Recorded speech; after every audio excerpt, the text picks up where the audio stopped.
Good morning, everyone. Hopefully you can see us and hear us okay. While we're just waiting maybe another minute or so here for folks to hop on, give us a good morning or a hello, maybe where you're from in the chat box there. And yeah, maybe if you've joined us for any of the other stress sessions. So this is part 3 of 3. So if you have been with us for any of the others, maybe just let us know. Some good cross-country representation this morning. We'll give it just maybe another few seconds there for everyone to get situated, get comfortable. A few people have attended all of them. You maybe their first, their second, awesome. All right, so maybe we'll just hop in this morning and get going here. So my name is Jackie Pritchard. I'm one of the health promotion specialists in Borden. I've been with the organization a few years, and yeah, we're kind of getting used to this whole online delivery type system we have here for the past few months. Co-facilitating with me this morning is Nat Smith, and I'll let Nat introduce yourself. Sure. Morning, everyone. Once again, Nathaniel Smith. I go by Nat. Nathaniel pour les francophones. We can do a little French there this morning. I've been with the organization as well for a few plus years. And yeah, getting quite familiar with this online gig. Wonderful. All right, so let's kind of just hop into things here. We have a bit of content to get through today. So before we get started here, I'll just do a kind of quick review of a few pieces that we just need to make sure you're all aware of. So the content we are discussing today is property of the Department of National Defense. So reproduction or retransmission is not allowed. And then just using some discretion too in terms of who's potentially listening. So the information we deliver is primarily designed for adults 18 plus. So if you do have kids in the room, there's not going to be much sensitive information being discussed today, but just being aware that it is at your discretion for who might be listening to the presentation today. And then the last piece there is that all of our presentations that Health Promotion has been doing are being recorded and are available on CAF Connection. And well, it's actually a link to our YouTube channel there. So you can actually go back and find all of the different archive presentations that different bases and wings have been presenting for the past few months. There's quite an arsenal there of really great information that's available for a variety of different topics that I'm going to knock on wood here this morning and hope that we don't have any technical difficulties. Things seem to be going a little bit in and out for me, so I hope everyone's hearing okay. If there is something that happens from one of us while we're presenting, just hang on the line. We'll try and refresh and get back in and go from there. But again, I'm knocking on wood. Hopefully, nothing's gonna happen. Before we jump into the content here, I'm just going to push this one poll question. So if you, I know most of you are probably familiar with the Demio platform. We will be utilizing this poll feature a little bit throughout the presentation today, and then most people were able to navigate that chat section there. So if you do have questions, please feel free to pop those in there. If you did want to unmute yourself, let us know if you want to ask a question. That's great, but we have everyone currently muted at the current time.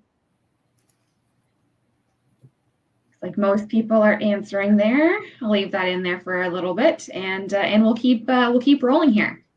So as I mentioned, this is part 3 of kind of our 3-week series on stress management.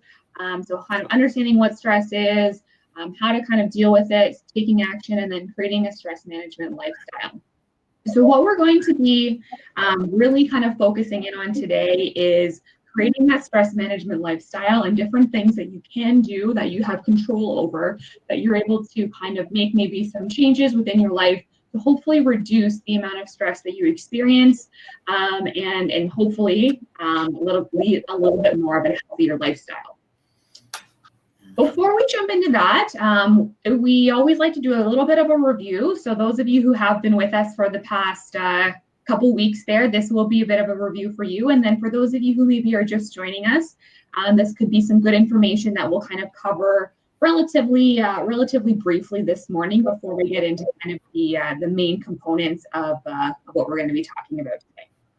So in kind of week 1 and 2, we really explored what stress is and how stress happens. So I'm just going to kind of go through and chat a little bit about each of these points, just as kind of a bit of a refresher, and then we'll get into what we're going to be kind of exploring a little bit further today. So when we talk about stress, we're really looking at this equation that we typically use within health promotion, that stress is equal to the pressures being greater than the resources available. So S equals P greater than R. We like to look at it this way because it really simplifies what we're looking at in terms of the components of what stress is. We really know that there is pressures involved and there are resources that we can deploy or turn to that are able to assist us in handling that stress. When we know that those pressures are greater than the resources that we personally have available to us, we're going to experience stress. That's kind of the equation, how that works out there. So what we ideally want to do is make sure that we do have those resources in our back pocket. We do have a good support network, all these different pieces to ensure that our resources will be greater than those pressures that we might experience, therefore not experiencing super amounts of stress. With that being said, we always like to say that kind of stress is unavoidable. Those stressful situations are always going to happen. So we need to learn to kind of better manage those situations so that we cannot be living in this very stressful lifestyle all the time. When we talked about kind of different types of stressors and how stress happens, we elaborated on a little bit more into the stressors that we have control over versus the stressors that we maybe don't have control over. So we like to look at those as kind of internal or external stressors. Our external stressors are kind of those events that maybe happen to us or that we were kind of just thrown into. Maybe we locked the keys in the car, or one of our kids got sick. Those types of things that are kind of just events that happen. We don't really have control over them, and we have to be able to kind of handle those using the resources that we do have available. When we talk about internal stressors, these are more things related to kind of what's going on within us. So maybe we have some negative self-talk. Maybe we're kind of letting our brain kind of spin out of control, and maybe we have some mind trap stressors, things like that. Basically, what it comes down to is kind of our perception and the different thought patterns that we maybe have that are going to add stressors to our daily lives. When we get into talking about the personal power grid in a minute here, this will kind of come back into play when we look at what we do and don't have control over and what we can act upon and what we maybe shouldn't be acting upon. We'll elaborate on that in just a quick second here. When we talk about how stress happens, I've kind of alluded to it a little bit here about that perception piece. So we have this nice equation, and I probably should have put a picture in here because it always gets a little bit of a laugh of this really wonky kind of car situation going on, and that's kind of our event that's going to happen. So usually there's always a situation that we're presented with or that we're kind of present in that's going to produce potentially some stress within our lives. This event happens, we're going to kind of move over to our next section here of how we're going to interpret that event. And what we like to call that is our mental filter. So basically, that's kind of that section of this kind of equation here where we're going to assess that event and determine if we perceive it as something that is very stressful. Do we have the resources available to deal with it? And that's going to determine if we're going to handle the stressor well or not handle it well at all and probably be very stressed out about it. So what we like to do is really focus in on kind of that mental filter piece, and we elaborate on that a little bit more in that personal power grid and in a few other components as we go here. But really looking at what we can kind of change within our mindset to make sure that we do have resources available and to deal with that stressor, and that we can make sure that we're not going to be potentially overthinking things or spinning our wheels, not really getting anywhere and living in this stress environment. So what we're really going to kind of focus on in the next few slides is ways that we can ensure that we're going to lead a healthier lifestyle and hopefully reduce the stress that we experience It's all going to kind of come back to improving that mental state and that mental filter component of that equation there. This is quite a bit to review. I'm kind of running through it here a little bit quick. So if you do have questions, please let me know. We talked a little bit about stresses in the military. There are very unique stressors that members experience, family members experience. We elaborated on a lot of them in terms of mobility, deployment, loss of support networks, all of these different things that can add stressors. We are fairly fortunate in the sense that this organization does have quite a few resources that are available to folks to be able to tap into to help them get a little bit more support that might be necessary when dealing with some of those stressors. But we can't diminish the fact that there are some very unique stressors within the military environment. I'm going to move on to the next few slides here because we're going to just elaborate on this personal power grid and those next few pieces. So we looked at this little table here for quite a bit of time last week. We did a few examples there, and basically what we're looking at here is what we call our personal power grid, and we're really looking at our decisions when it comes to when we have control over a situation and when we don't have control over a situation. So kind of the control and action pieces here. Ideally, we really want to try and be living our lives in kind of this mastery or this acceptance quadrant of this table here. So really, we want to ensure that when we do have control over a situation, we're going to act upon that and hopefully have a positive outcome and not lead to too much stress in our lives. If we have control over something and we don't take action on it, and maybe we just kind of close the book and don't really want to look at it, maybe we don't open that credit card bill that we know is going to be super high. We are kind of in that giving up or quitting kind of phase there. We don't want to be spending too much time there because we're not really dealing with the situation. We're not really acting upon anything, and we know that it's going to be a persistent stressor in our lives. When we don't have control over a situation and we start taking action on something, so it's something we can't change, we don't have any control over it, when I kind of like to say we're spinning our wheels, right? We're not really getting anywhere. We're kind of hitting our head against the wall, causing excess stress within our life that we probably don't necessarily need. That's not going to cause any change anyhow. So when we don't have control over a situation, we kind of want to be in this state of acceptance. So it says here, don't take action when you don't have control, right? And this piece here, we want to make sure that we're not just kind of passively accepting a situation. There's probably going to be different pieces and different emotions that potentially come along with reaching this acceptance phase. But this is really in a place where we want to be that's going to alleviate and reduce some of the stressors that we potentially could be manifesting when we're looking at a situation or dealing with a certain event or situation. So ideally, again, we want to be in this mastery or this acceptance quadrant and try and make sure that we're acting when we should be and maybe not when we shouldn't be to make sure that we're being very proactive within our lifestyle. For those of you who have attended the courses as we've kind of gone, or at least last week, I'm going to push this poll here just to see if anyone has potentially utilized the personal power grid when looking at a situation. So have you taken time to utilize this when faced with a stressful situation? Maybe looking at things in terms of what you do and don't have control over. Maybe it helped you. Maybe you're willing to give it a try, but you haven't used it yet. And that's completely okay. And for those of you who haven't been a part of it, this is maybe the first time you're being exposed to it. But hopefully you'll be able to kind of look at situations and give things a bit of a go as we go here. So kind of a mixed bag, and that's completely cool. I was just more kind of curious to see because a lot of people do find this to be kind of beneficial when dealing with stressful situations. Moving on here, we next explored kind of the ACT model. So this stands for accept, create, and take charge. So we're looking at trying to accept what is, creating a vision of what we want, and then taking action to make it happen.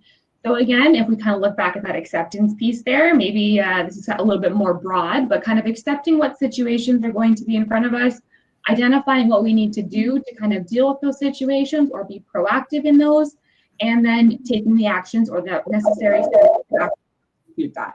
So it all kind of comes back down to planning and perspective and really looking at what we can action basically to make sure that we're leading a little bit less of a stressful lifestyle by having those plans and preparation pieces in place. And we're going to kind of explore that last piece a little bit more today of things that you can do to make sure that you are kind of taking action for a stress management lifestyle. The last few pieces that we spoke about were approaches to time management. We have a lot of conversation when we teach this in class about how there's never enough time in the day, and I wish I had an extra 5 hours to be able to get done what I need to get done. And it really kind of comes down to how we can better manage our time to hopefully relieve some of those time-sensitive stressors that are going to just make us kind of flip our lid, right? So there's a few pieces on here that are really more so for just making sure that you're kind of on top of scheduling and being aware of different timings and tasks that you need to complete, right? So notes and checklists, calendars and appointment books, and making some plans and priorities. The last piece here is our roles and goals piece. And this is the part that we kind of stress a little bit. And this kind of comes into play when we talk about work-life balance as well. When we're talking about roles and goals, this is where we really want to prioritize the tasks and the roles that are most important to us and are going to give us the most joy, right? So a lot of us identify as a variety of different roles in our lives. Maybe that's a parent, a son, a coach, a coworker, a boss, whatever that might be. And there's all tasks that kind of need to go along with those. So being able to identify those different roles that you do possess and the goals of which each of those kind of have, able to identify what is going to take priority, where you need to spend your time, what you need to kind of be prioritizing so that you can get fulfillment out of your day-to-day while still meeting kind of the needs of all of those different roles. When we kind of look at this in our classroom setting, we kind of go through and look at all those different pieces and start putting things on a bit of a calendar, right? So you can kind of block out some time to make sure that you're getting a certain task done, or that you have time to play with your kids after work, right? And you're not maybe super stressed about a next presentation that you're doing the next morning and things like that. So this is really kind of the 4 approaches to time management. We also explored some of the things that stand in the way of effective time management, and things like procrastination, perfectionism, and not being able to say no. So we explored those a little bit and really looked at kind of some effective communication to make sure that we're clearly expressing maybe when we want to say no, how we can go about doing that. We know when we say yes, when we want to say no, that's just taking on some more stress for ourselves and probably taking on someone else's stress too, right? So trying to be effective in how we communicate that, and then maybe setting some standards for yourself. So maybe you're not always going to achieve that gold star every single time, but that's okay with you because you need to spend a little bit more time maybe doing other tasks or fulfilling other goals and or roles, things like that. So we really kind of explored these approaches, looked at some work-life balance strategies, things like creating a transition time, not setting yourself up for failure and having your BlackBerry with you all the time and always checking in on that. So again, kind of setting those boundaries and being firm with those is super effective in trying to make sure that you're going to be able to fulfill the role of maybe life, that work-life balance piece, that life component of it, a little bit more successfully. As we get into kind of looking at what we're going to be looking at today, we're really going to be exploring that mastery quadrant a little bit more with some stress management lifestyle discussions. So things like exercise, rest, how all of those can kind of help us manage stress, as well as kind of what we can take from all 3 of these weeks to kind of put into our action plan moving forward, and some things that we can actually implement, hopefully help us reduce our stress a little bit. Click forward here. All right, so we are going to be focusing on positive stress management strategies. So sleep, nutrition, and physical activity. A lot of talking really fast. I have voice left. So let's explore sleep a little bit here. So I'm sure that most people at some point in their lives have probably been a little bit sleep deprived, and your body is going to let you know, right? So we know that there are many benefits of sleep. We need it for basically our bodies to regenerate, to increase that daytime energy, increase performance, overall health. We know that not getting enough sleep leads to a variety of different chronic health diseases and things like that. So the benefits are super important that we really should be prioritizing sleep a little bit more than we are currently in our society right now. I think it was week 1, we started talking a little bit about stress hormones and things like that. And sleep actually came up as an answer to one of the questions that we had to look up in terms of how we kind of counteract the release of cortisol, which is kind of that hormone that we know is released to kind of bring us back down from a stressful situation. But if it's present in our bodies too long, causes a lot of negative health effects as well. When we are sleep deprived, we're actually releasing more cortisol into our bloodstream, and this is going to actually impact the quality of sleep that we eventually are able to get. It's kind of this vicious cycle. Ultimately, we know that the loss of sleep actually affects our stress response and our ability to be resilient. We're going to explore that in a little bit here at the end of the presentation. I put this picture in here because I'm sure some of us have experienced something like this maybe in the past if we've been on tasking or training or tours or things like that. I don't think this is Canadian Calf on the left picture there, but I'm sure a lot of us have had a situation where we've just been in a situation where we have to sleep when we can, right? We're not really sure maybe when we're going to get a good full night's sleep, and the floor is as good a place of any, right? So I'm sure a lot of people have, if you are in the CAF community, maybe you've heard of the balance strategy. This is kind of a newish approach. It's kind of taken a lot of different strategies related to health and wellness from the past and kind of put things into a bit more of a updated kind of plan, I'd say. Maybe not so much a plan right now, but it's getting there.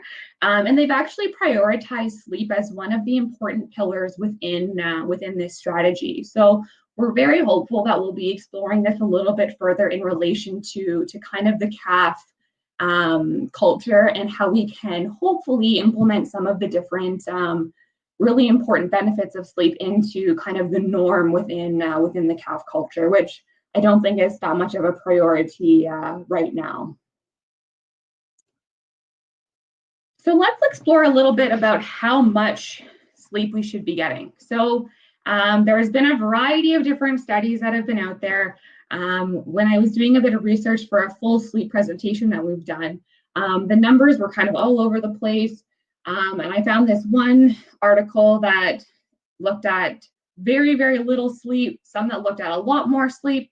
Basically what it came down to is the National Sleep Foundation brought together, like I think it was 18 of the top sleep scientists, and they basically whittled it down to 8 hours is the appropriate amount of sleep that an average adult needs. And obviously things change, individual habits can kind of change that, but that 8 hours is really that ideal amount, and that our sleep does not decrease with age. The amount that we need does not necessarily decrease as we get older.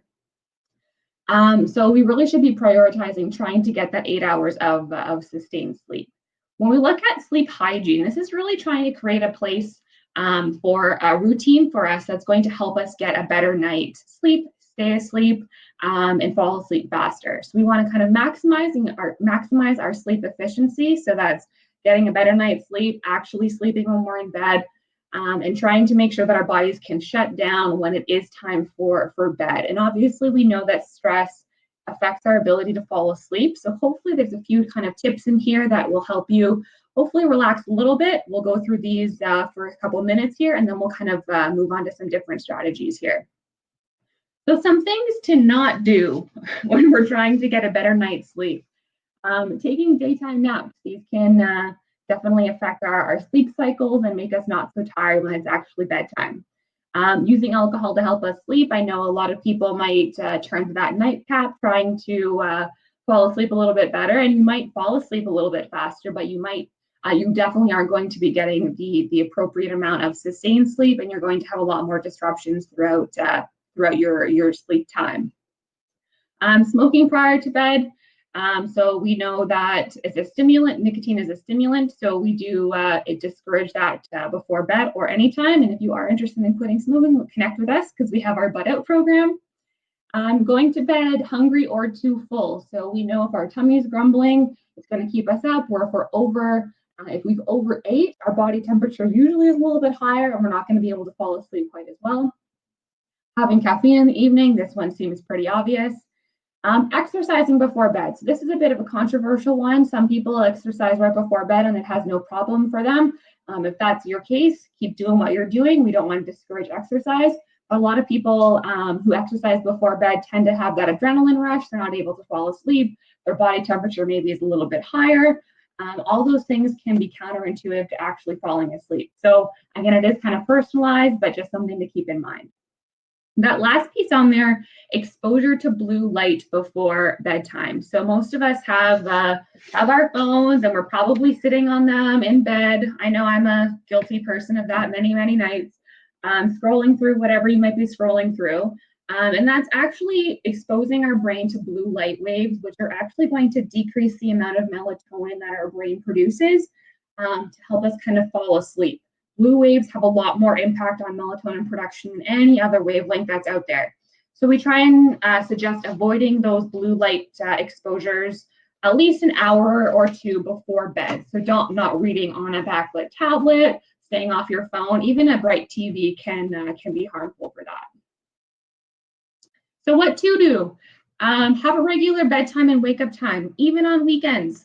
So if you normally are getting up at 6 or 6:30 on a weekday, try and stick with that wake up time on weekends there too. And that's just going to kind of help reiterate that routine and that circadian rhythm within our body. Keeping it cool.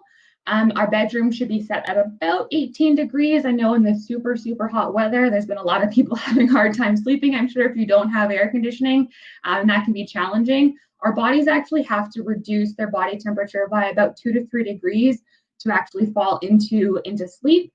So if our room is really, really warm, then it's going to take our bodies a little bit longer of time. Only go to bed when sleepy. So if we're wide awake, not trying to climb into bed and force ourselves to sleep. Getting outside during the day. So actually exposure to bright light during the day is actually going to help us at nighttime falling asleep.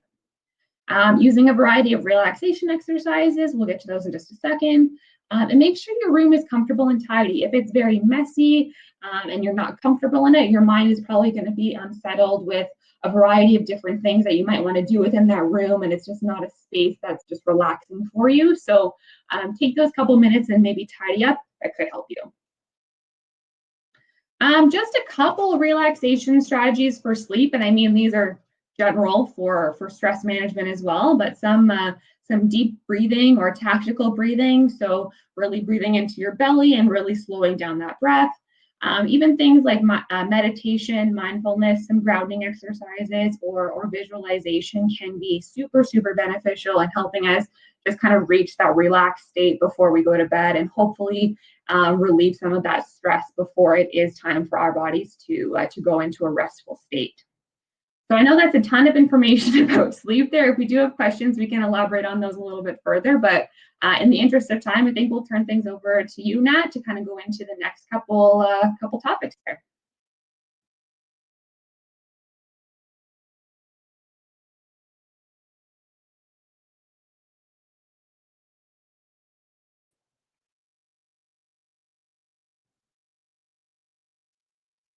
No The next stress management strategy that we're going to discuss is nutrition. So again, this is something that we can also take mastery over when we do focus on it. Again, we can have control over it for the most part, depending on a few unique situations.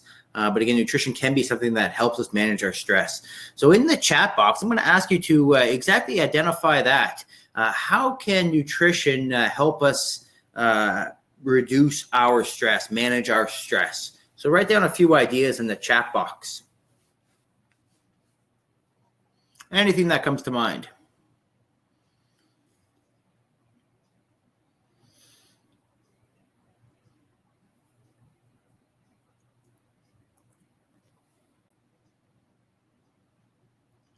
What are some benefits maybe of nutrition? Anything that you think of how nutrition impacts our well-being?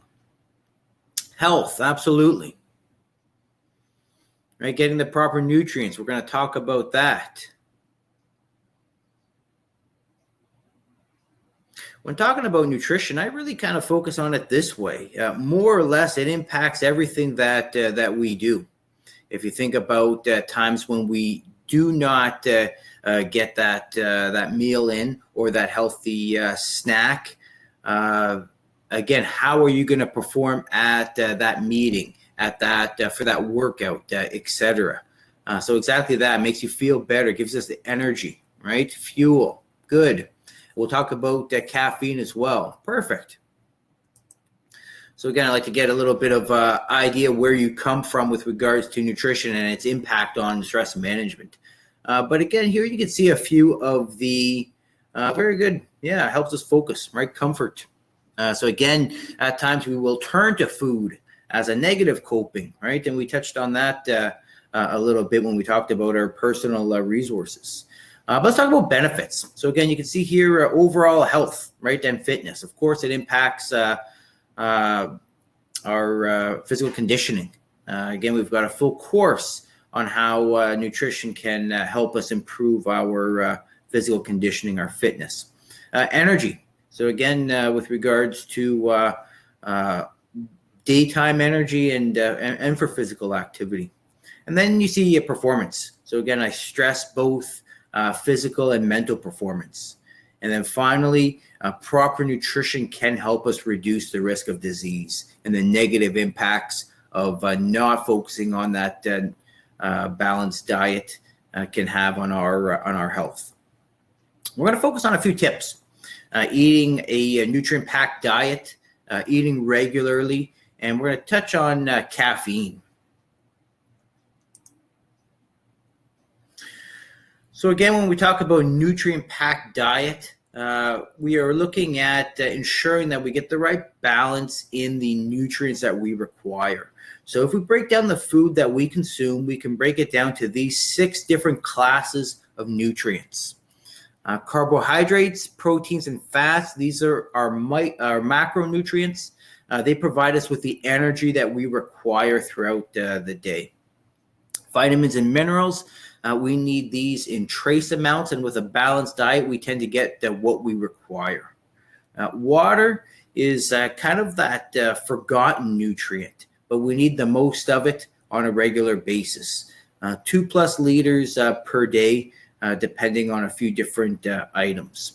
With regards to water, we can count anything that we can consume liquid-wise. So water, coffee, teas, juices, soups, etc. Everything except for alcohol. So again, we can't be counting that as our fluid consumption. With regards to carbohydrates, exactly. So there are certain conditions when the environment's hot, when we're sweating lots, that we need a little bit more. With regards to carbohydrates, we should be aiming for 45 to 65% of our diet coming from carbohydrates. Complex carbohydrates being a little bit more appropriate on a regular basis than simple carbs. But again, we can have certain places for simple carbohydrates. With regards to protein, we typically require about 10 to 20, maybe 25% of our intake coming from proteins. The more active you are, the higher that tends to be. But again, our society tends to consume enough proteins on a regular basis simply through our diet. I typically encourage people that are active to think about how much protein they're consuming. And again, usually encourage people to consume a few more complex carbohydrates, again, for that fuel. Fats, again, we need about 20 to 35% of our intake coming from fats, and we need them for a variety of different reasons. Yeah, so again, that's a good breakdown of the different classes of nutrients. When we tend to pick our foods, though, we tend to not aim towards certain nutrients. And that's really where Canada's food guide comes in. So roughly about a year and a half ago, maybe by now, maybe a little bit longer than that, Canada's food guide came out with its newest version. And this is more or less the look of Canada's food guide now. So hopefully everyone's seen this already. If not, we'll go over a quick review. So the old guide had more or less the rainbow with the 4 food groups: your vegetables and fruits, your meat and alternatives, your grain products, and your milk and alternatives. So now you're looking at kind of the breakdown of Canada's food guide, more or less the division of the plate. Half of your plate should be of vegetables and fruits. Again, we're encouraged to eat plentiful of vegetables and fruits throughout the day. A quarter of your plate should be of whole grain products. So again, you're looking at Canada's food guide, encouraging us to have nutrient-dense foods with regards to the grain products that we're choosing. Same thing with vegetables and fruits. Again, nutrient-dense. We tend to get a variety of nutrients, vitamins, and minerals in the different colorful vegetables and fruits that we eat on a regular basis. Finally, the last quarter of our plate is kind of the new food group, if you want to look at it that way, to Canada's food guide, which is protein foods. So Canada's food guide combined your milk and alternatives and your meat and alternatives and made kind of your protein foods. So a quarter of your plate should be of that. What Canada's food guide is also doing now is encouraging us to have a little bit more of the kind of the old alternatives in each section, so that we get a different and a variety and even more dense nutrient foods. So again, plant-based proteins being encouraged a little bit more often. Cutting back on the red meats and having different protein sources is being encouraged. And last but not least, our drink of choice should be water. So again, they're encouraging us to cut down on some of the excess or extra calories that we get from other drinks and aim for water as our drink of choice. So this is a kind of a good breakdown on how to look at a way to divide our plate at every meal to get the right nutrient kind of breakdown that we need. Again, if you think about some of our typical meals, and I find on our nutrition courses, it gets pretty interesting. Quite often, half of our plate is our protein source, a little bit of vegetables, and some type of starch. So if we want to think about kind of reorganizing our plate so that we get our nutrient-dense foods and, again, cutting back a little bit on that protein, we're going to set ourselves up for a little bit more of the balance that we require. And again, we offer 2 programs, Top Fuel for Top Performance and Weight Wellness with regards to nutrition. And I find it very interesting on both programs. It tends to come out that, again, the more active we are, the more food we need to be aiming for. So again, I find it fairly interesting when talking about nutrition. And I can kind of go on about it for a while here. So I'll try to keep it to the basics for this today. Next tip here that we're going to talk about is eating regularly. So this is a few different benefits. So again, we're encouraged to have that minimum of 3 meals a day plus the snacks in between. Some researchers identifying that if we break down those meals even a little bit further, have smaller portions more frequently throughout the day, that there are quite a few potential benefits there. If you think about what happens in between meals, or if we don't get that snack, by the time we finally do get to have food, we are not taking the time to have or make that healthy meal. We are more or less grabbing whatever we can get our hands on. So again, that's where snacking comes in and how important snacking can be. But again, we're encouraged to eat more regular. It keeps our energy levels more constant throughout the day, and also keeps us from craving some of those unhealthy, high sugary foods that we tend to crave for when we are hungry, when our blood sugar is lower. So again, aim for that breakfast, lunch, dinner, plus our healthy snacks kind of throughout the day. Something else I like to kind of focus on at times is shifting where we eat our calories. So if you think about our biggest meal of the day, when is that? Tends to be in the evening. Depending on certain things, for the most part, we burn and use most of our energy throughout the day. So I encourage people to shift some of those calorie intake from later on in the day to earlier on in the day. So aim for a little bit more calories at breakfast and reducing a little bit less intake around dinner and later on. Again, we're going to utilize that energy throughout the day for the activities that we're performing.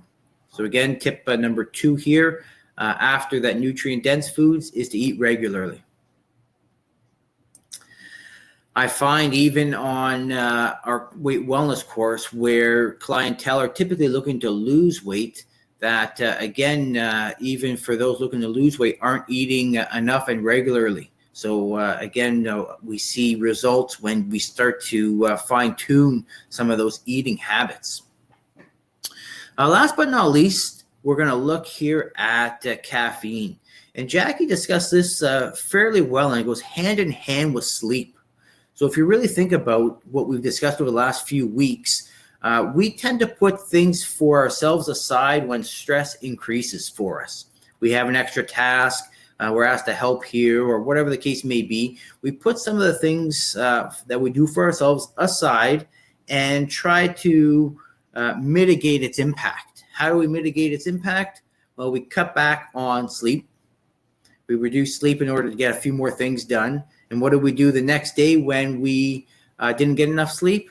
Well, we're going to increase on the caffeine consumption, the stimulants for those that use certain stimulants to help us have the energy to perform our tasks throughout that day.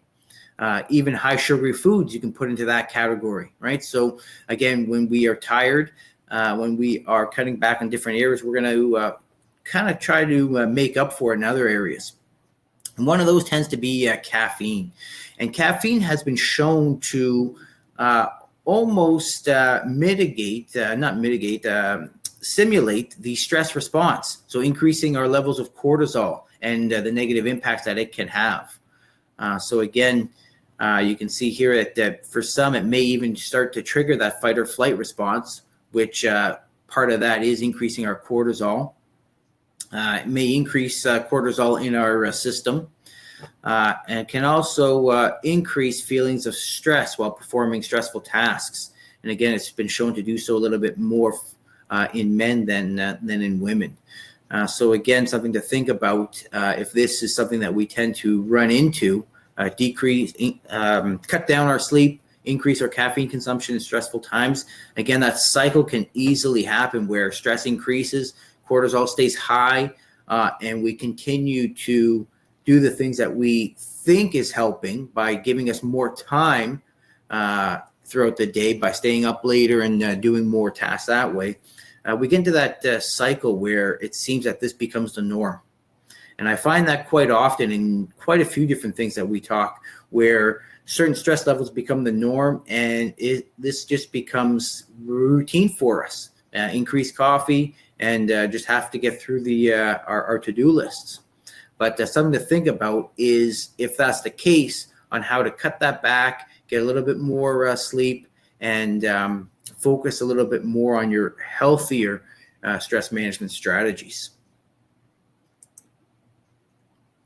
So that was a little bit on physical on nutrition. So again, like I said, I can talk about nutrition for quite a bit. If looking for more information on how that can help you perform better, manage your stress better, again, like I mentioned, we offer 2 courses. top food for top performance, and weight wellness. Look for those at your bases and/or wings and/or online for the next little while. Let's talk about physical activity. So once again, in the chat, write down a few different ways on how physical activity can help us manage our stress. What are some benefits of physical activity?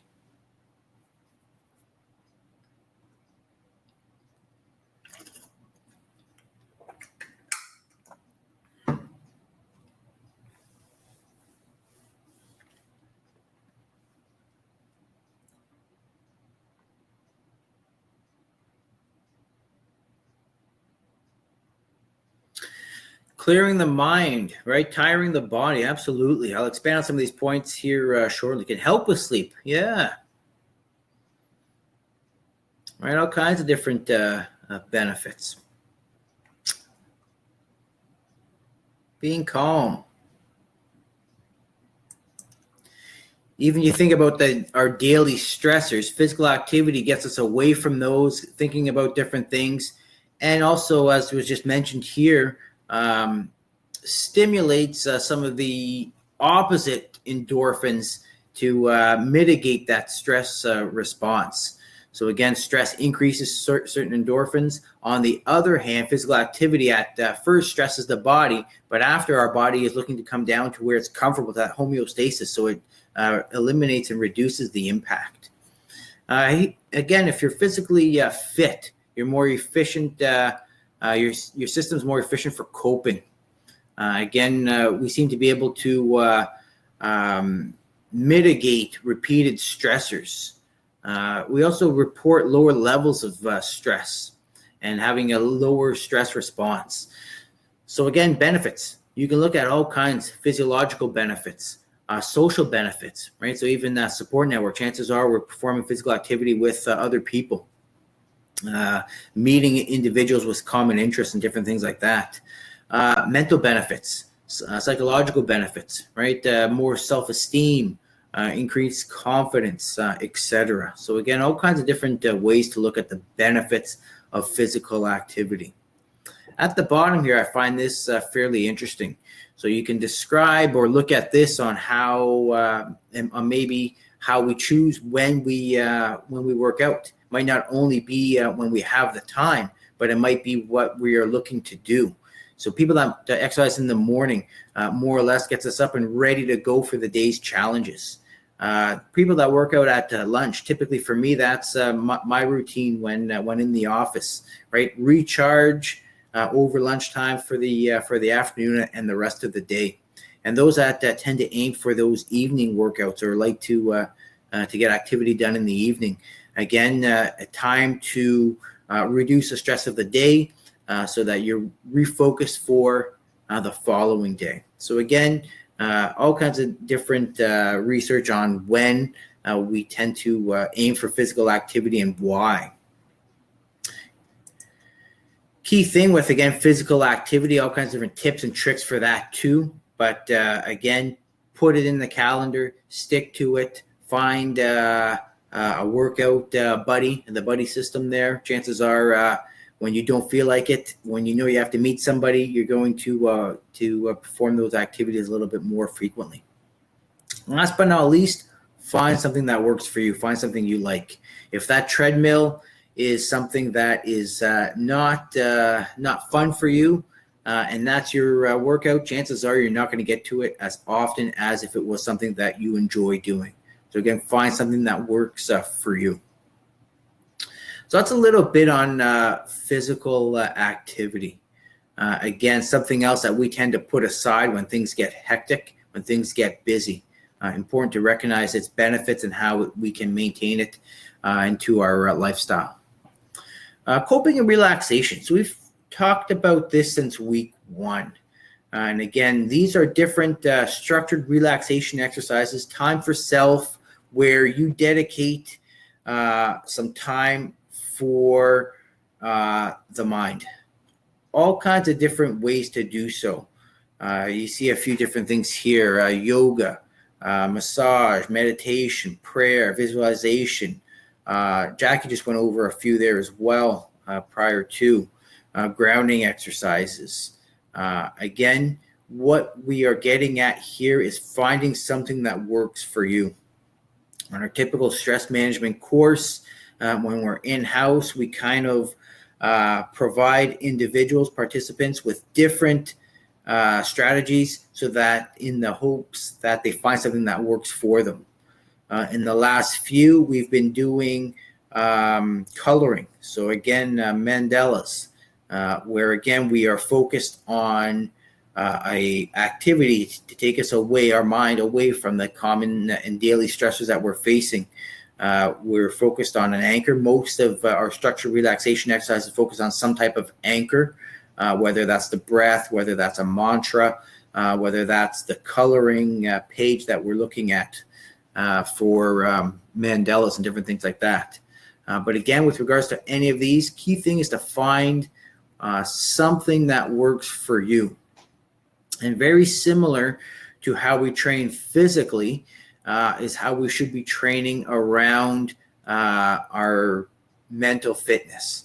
If we perform one of these, yes, we're going to get benefits, but we're not going to get the same benefits as if or unless we practice that regularly. So again, how do we get physically fit? By training on a regular basis and pushing our bodies kind of above its comfort level. So here, same thing, we need to be able to practice these structured relaxation exercises on a regular basis in order to more or less induce that relaxation response a little bit easier in ourselves to see the benefits. So that's a little bit on coping and relaxation. Here are 4 different kind of 1-minute stress strategies that we can use anywhere, anytime to kind of help us deal with stress when it's happening. Laughter is the first one. So I don't have my exact stat here, but preschool children laugh around 400 times a day. It's been identified in adults that we roughly laugh about 15 times a day. So if we think about that, we don't even take the time to have humor, to have laughter on a regular basis. So again, taking time for laughter, taking the time to simply enjoy a joke, enjoy a 15, 20-minute show on TV to get us laughing. Next one, again, we've touched on abdominal breathing, right? It's free. We can do it anywhere, anytime. Again, key thing is that deep abdominal breath, again, from the stomach and not from the chest. Check in using HALT. So HALT stands for hungry, angry, lonely, tired. I was about to mix them all up here. Hungry, angry, lonely, tired. So again, if we're hungry, we touched on nutrition. Chances are you're not going to perform well in that meeting. Angry, same thing. If you are holding anger within, and dealing with stress, again, at times, anger is a sign that we're dealing with too much stress. Lonely. So again, if we're not using our support system, again, chances are it's going to impact everything else that we are doing if we're feeling lonely. And same thing with tired. We've touched on that and its impact on our ability to manage stress. Last thing on there, switch perspectives, that 5-year question. So again, this can be a way to really see, is this stressor going to be a big deal next week, next year, 5 years from now, right? So again, chances are at times we're sweating the small stuff when realistically it is not going to impact us too much further on down the road. So those are 1-minute stress strategies. Last but not least, let's talk about resilience. So once again, I'll have you in the chat write down what resilience means to you. And maybe even this, what have we discussed so far about resilience? So in the chat, write down what the resilience means to you or what we have focused on with regards to resilience over the 3 weeks.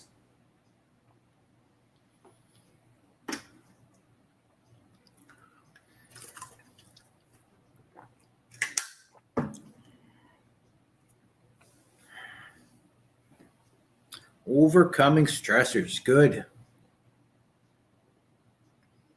Bounce back when challenged. Absolutely.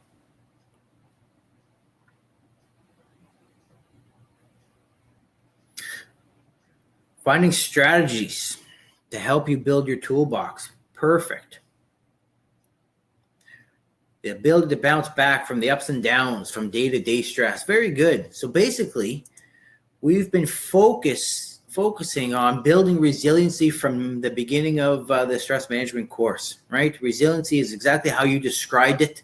And we've been looking at building, increasing, focusing on everyone's resilience. And I very much like to focus on exactly that. The stress management is exactly that, our ability to be resilient. It's increasing our resiliency. So here's a few different ways on how to describe resilience, right? Let's see here. Can be learned and developed. So we are always building and focusing on resilience. Can we lose it? Absolutely. If you think about from the get-go, and Jackie covered it, S equals P greater than R. If we're not focusing on our resources, what we can control in that equation, we are going to lose our ability to be resilient. We are going to very much shrink down our kind of our ability to manage stress. So we've been really focusing on that from the get-go. I find this fairly interesting. So here are some characteristics of resilient individuals. Typically in class, I have an activity that I like to focus on here, and it's describing exactly that, characteristics of resilient people. What I'm going to do with this slide is I'm going to point out more or less where we have touched on these characteristics in what we've discussed.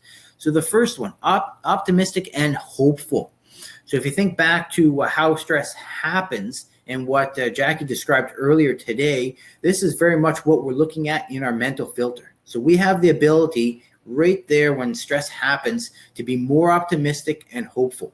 And if we can catch ourselves when we are not, reframe that to something more optimistic, more hopeful. Again, we are looking at reducing our stress, being more resilient. Being aware of our emotions and our behaviors. So we've touched on being more self-aware kind of throughout. If we're more aware of our stressors, if we are more aware of our thoughts and feelings, as I just described in our mental filter, again, we're going to be more able to control our reactions and different things along those lines. Next point on there, understand that setbacks, obstacles are a part of life. So again, if we can recognize that, yes, stress happens, right? It's unavoidable. They're going to happen, and we just need to have our resources in place to help us deal with it. That's exactly it. We are going to be able to be more resilient when those things happen. Have a sense of control. And even the next one, good problem solving. So that really fits into that personal power grid, right? So when we can recognize where we have control, take action, when we don't have control and accept those stresses for what they are, again, we're going to have those good problem solving skills, or we're going to be focusing on increasing and working on those good problem solving skills. Next 2 points here, strong connection with others and willing and able to ask for help. So again, looking at our resources, when we're staying connected, when we're building our social support network, both professional and personal. So when we're staying connected to our friends, our family, our neighbors, when we're staying connected to our professional resource systems, our doctors, our social workers, our padres, etc. Again, we are keeping ourselves in with our resources. Individuals with a strong support network, a large support network, are more likely to use that support network when they need it. And again, that's a skill. If you think about even what we discussed with regards to the mental health continuum model, right? It's an ability to be aware of where we are in that model, and it's a skill and a tool to be able to ask for that help when we find ourselves moving down towards the yellow, towards the orange, towards the red. The earlier we ask for that help, the earlier we seek those resources, the better. So I think that's a pretty good link to what we've discussed throughout the 3 weeks. and how it can build on our resilience. Again, are we going to be resilient in all of these different categories? Perhaps not, but that's how we grow and we develop, by increasing our resiliency. So if there are areas that you think you can improve on, perfect. That's a great area to start that action planning and making different steps to increase your resiliency. Today, we focused on 3 different stress management strategies: sleep, nutrition, physical activity, that can also help increase our resiliency, increase our ability to manage stress. So those are 3 different areas that you can look at improving should you think you could benefit from it. And with regards to the last 2 points on that slide, again, use of resources. Here are a few that you can use currently. Again, these are a little bit more relevant resources with everything that's going on right now. So for your Canadian Forces members and dependents, you're looking at your SIFMAP program, the first one on there. For civilian employees, you're looking at your EAP and a few other ones here that anybody can use.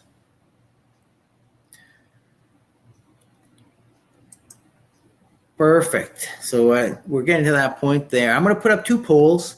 Feel free to ask any questions. But again, that pretty much wraps up our, maybe I'll leave it on the resources, pretty much wraps up our sessions. Anything to add there, Jackie? That covers it. For those of you who have been with us for 3 weeks, thanks for your participation. And I know that was kind of a lot to cover today, but hopefully you can take a few pieces and apply them to hopefully kind of manage your stress a little bit better during these pretty unprecedented and stressful times. So hopefully there was a nugget of something that you could take in and apply to your lives.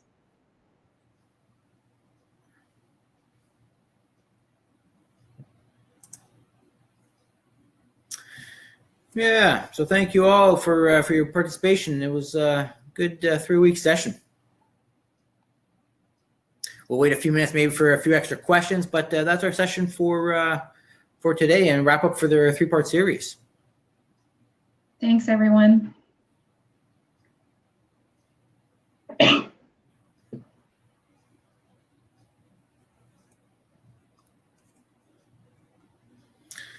All right, so yeah, I guess we're good for questions there. Yeah, have a great day, everyone. Take care. Good. See you later, Jackie. See ya.